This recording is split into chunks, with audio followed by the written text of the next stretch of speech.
Hey, quick tip if you're selecting your firearm and it happens to have a hammer on it or a hammer fire. If it doesn't have an external safety on it, like this North American Arms mini revolver here, chambered in 22 LR, as you might be able to tell, it doesn't have anything on it for an external safety. So half cock is the one of the original safety features that a lot of firearms used to have or handguns used to have. Because with the hammer pressed on or not activated at all, I can still wiggle that trigger back and forth. And I don't like that, so putting that half cock locks in that trigger.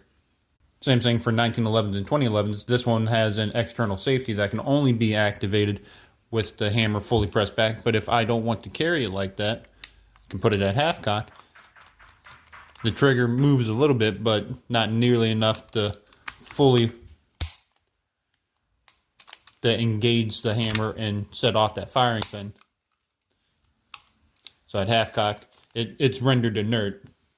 Or in some cases, like this Heritage Rough Rider, half cock allows us to eject the spent casings in the cylinder.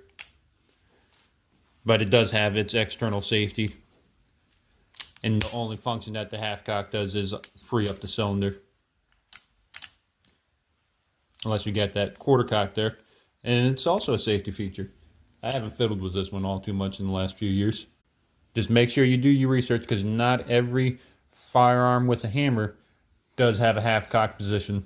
For instance, this Taurus Judge doesn't. There is no position in the hammer's range of motion that allows for a half cock. It's either not engaged or ready to fire.